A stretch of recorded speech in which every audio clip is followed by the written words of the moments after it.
বহুদিন ধরে ইচ্ছা ছিল যে একটা সাদা কুর্তির ওপর কাজ করব, সেই কারণে অনেক কষ্ট করে মাকে বলে একটা সাদা কুর্তি আমি বানিয়েছি। তারপরে এটাতে কাজ শুরু করেছি। কাজটা তো ঠিকঠাকই হচ্ছিল, কিন্তু আলটিমেটলি আমি যেটা করলাম সেটা আমি নিজেও এক্সপেক্ট করিনি যে এরকম হবে। এতটা অবধি আমার কাজটা তো ভারী সুন্দর হয়েছিল, আর আমি নিজেও খুব স্যাটিসফাইড ছিলাম, আহ কি সুন্দর হচ্ছে। কিন্তু এটা অ্যাট লাস্ট যে এই পরিণতি হবে আমি ভাবতেও পারিনি সিরিয়াসলি। এখানে কলকা মোটিভে আমি কাজ করে নিয়েছিলাম, এতটা অবধি সত্যি কুর্তিটা খুব সুন্দর হয়েছিল। পাকা মোটো মারলাম আমি এখানেই।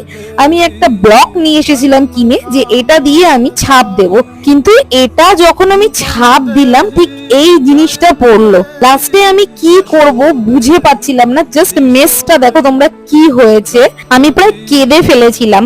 দেন আমি ওই জায়গাটায় এইরকম ভাবে একটা কলকা মোটিভের উপর কাজ করেছি। কুর্তিটা কি আদৌ পরার যোগ্য হয়েছে? সবাই কমেন্টে প্লিজ জানিও আমাকে।